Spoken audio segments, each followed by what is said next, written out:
state-run PUC boys hostel in Bengaluru has come under serious allegations over poor living conditions, unsafe food, and administrative negligence.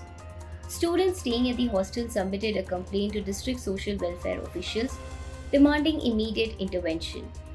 Students alleged that cockroaches and worms were found in the food served at the hostel. They claimed several students fell ill after consuming unhygienic meals. The students questioned the quality of food being provided and accused the hostel management of ignoring repeated complaints. The students also alleged the textbooks had not been distributed for the past 6 months. They claimed the hostel warden visited the premises only twice a week and delayed addressing issues with false assurances. Concerns were also raised over security arrangements inside the hostel. According to students, CCTV cameras installed at the hostel were non-functional and lacked a recording system, allowing strangers to enter the premises freely. Students further alleged that more people were being accommodated in rooms than permitted, affecting their studies and living conditions. They also accused some staff members of behaving rudely and threatening students instead of resolving grievances. A group of students signed a complaint letter seeking an immediate inspection of the hostel. They demanded strict action against the staff and urged authorities to provide basic facilities without delay. ಶೌಚಾಲಯದ ಕರ್ತೆ ಅಂತೂ full ಮಟ್ಟಗೆ ಅದು smell ಹೊಡಿತೈತೆ. ಆಮೇಲೆ ಊಟದ ಮೆನುದೇನಾಯ್ತು, ಇವರು ಮೆನುನ correct ಆಗಿ follow ಮಾಡ್ತಾ ಇಲ್ಲ. ಇವ್ರು ಬೇಕಾಬಿಟ್ಟು ಇವರು ಅಷ್ಟೇನೆ, ಈ ಸಿಬ್ಬಂದಿ ಅವರೆಲ್ಲ ಇವರು ಅಷ್ಟೇನೆ. ಆ ವಾರ್ಡನ್ ಅಂತೂ ಬರುದೇ ಇಲ್ಲ, ಏನಂತ ಕೇಳುದೇ ಇಲ್ಲ. ಆ ಏನೋ ರೇಷನ್ ಬಂದಾಗ ವಾರ್ಡನ್ ಬರ್ಬೇಕು, ವಾರ್ಡನ್ ಬರ್ದೇನೆ ಇವರೇನೆ ರೇಷನ್ ಇಳಿಸ್ಕೊಂಡು ಇವ್ರಿಗೆ ಹೆಂಗ್ ಬೇಕು ಹಂಗೇನೆ ಇವರೇ ಮಾಡ್ತಾ ಇರ್ತಾರೆ.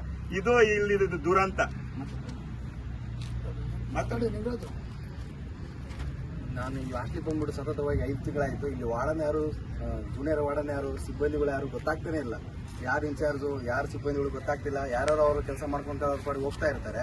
ಅದ್ರ ಜೊತೆಗೆ ವಾರ್ಡನ್ ಯಾವಾಗ ಬರ್ತಾರೋ ವಿದ್ಯಾರ್ಥಿಗಳು ಗೊತ್ತೇ ಇಲ್ಲ. ತಿಂಗಳಲ್ಲಿ 3 ಸಲ ಬರೋದು, 3 ಸಲ ಹೋಗೋದು, ಯಾವಾಗ ಬರ್ತಾರೋ ಯಾವಾಗಿಲ್ಲ ಗೊತ್ತಿಲ್ಲ. ವಿದ್ಯಾರ್ಥಿಗೆ ಮೂಲ ಸೌಕರ್ಯಗಳು ಸಿಗ್ತಾ ಇದೋ ಗೊತ್ತಿಲ್ಲ. ಅದ್ರ ಜೊತೆಗೂ ವಿದ್ಯಾರ್ಥಿಗಳು ಯಾರು ಕ್ವಶನ್ ಮಾಡ್ತಾರೆ ಅವ್ರಿಗೆ ಒಂದು 2 ಕಿಟ್ಟು 2 ಬಾಂಡ್ ಕೊಟ್ಟು ಸುಮ್ಮನೆ ಸೈಲೆಂಟ್ ಮಾಡಿಸ್ಬಿಡೋದು. ಆ ಥರ ಮಾಡ್ತಾ ಮಾಡ್ತಾ ಅದ್ರ ಜೊತೆಗೆ ಅಡಿಗೆ ನಾನು ಹೈದರಾಬಾದ್ ಕರ್ನಾಟಕದ ವಿದ್ಯಾರ್ಥಿ ಆಗಿದ್ದು ಕೂಡ ಅಲ್ಲಿ ಹೈದರಾಬಾದ್ ಕರ್ನಾಟಕದಲ್ಲಿ ಅಡಿಗೆ ನಾನು ನೋಡಿದ್ದೀವಿ. ತಕ್ಕಮಟ್ಟಿಗೆ ಎಷ್ಟು ಚೆನ್ನಾಗಿದೆ ಅಂದ್ರೆ ತುಂಬಾ ಖುಷಿ ಆಗುತ್ತೆ ಊಟ ಮಾಡಕ್ಕೆ. ಇಲ್ಲಿ ಬೆಂಗಳೂರು ಲೆವೆಲ್ ಏನೋ ಚೆನ್ನಾಗಿರುತ್ತೆ ಅಂತ ನಾನು 5 ಲೆವೆಲ್ ಫೀಲ್ ಮಾಡ್ಕೊಂಡ್ ಬಂದೆ. ಇಲ್ಲಿ ನೋಡ್ರೆ ನನಗೆ ಬೇಜಾರಾಗುತ್ತೆ. ಯಾಕಂದ್ರೆ ಆ ಸಾಂಬಾರ್ ನೋಡಿದ್ರೆ, ಆ ಪಲ್ಯ ನೋಡಿದ್ರೆ, ಆ ಸಿಬ್ಬಂದಿಗಳು ಅವ್ರದ್ದು ಕ್ವಾಲಿಫಿಕೇಶನ್ ನೋಡಿದ್ರೆ ನನಗೆ ಬೇಜಾರಾಗುತ್ತೆ. ಅವ್ರು ಯಾವ ಕ್ವಾಲಿಫಿಕೇಶನ್ ಅದ್ರ ಮೇಲೆ ಬಂದಿದ್ದಾರೋ ಗೊತ್ತಿಲ್ಲ, ಬಂದ್ ಮಾಡ್ತಿದಾರೆ ಅವ್ರ ಪಾಡಿಗೆ. ಅವ್ರು ಏನ್ ಕೊಡ್ತಾರೋ, ಇವ್ರು ಏನ್ ತಗೊಂತಾರೋ ಏನು ಗೊತ್ತಿಲ್ಲ. ಒಟ್ಟ ಅವ್ರು ಏನ್ ಕೊಡ್ತಾರೋ ಮಾಡ್ತಾ ಇರ್ತಾರೆ.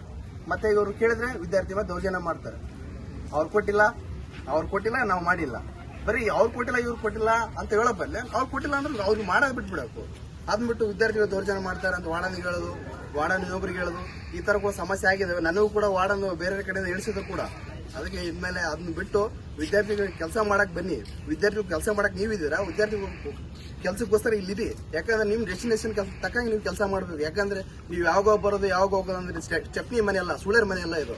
ಅದಕ್ಕೆ ತಿಳ್ಕೊಳ್ಳಿ, ಇನ್ಮೇಲೆ ತಿಳ್ಕೊಂಡು ಅರ್ಥ ಮಾಡ್ಕೊಂಡು ವಿದ್ಯಾರ್ಥಿಗಳಿಗೆ ವಿದ್ಯಾರ್ಥಿಗೋಸ್ಕರ ಬಂದು ಹಾಸ್ಟೆಲ್ ಒಳ್ಳೆ ಕೆಲಸ ಮಾಡಿ.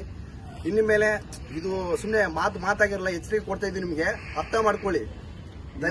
ಚೇಂಜ್ ಆಗಿಲ್ಲ ಅಂತಂದ್ರೆ ಮುಂದೆ ಈಗ 7ವರೆಗೆ ಸೆನ್ಸಸ್ ದಲಿತರ ಮಕ್ಕಳು ಈ ಸುಮ್ಮನೆ ನಿಮ್ ಮಾತಾಡ್ತಾರೆ ಮುಗಿಸ್ತಾರೆ ಅಂತ ಆಗಲ್ಲ. ದಲಿತರ ಮಕ್ಕಳು ರೊಚ್ಚಿಗಿದ್ರೆ ಏನ್ ಮಾಡ್ತಾ ಮುಂದೆ ನಿಮ್ಗೆ ಗೊತ್ತು.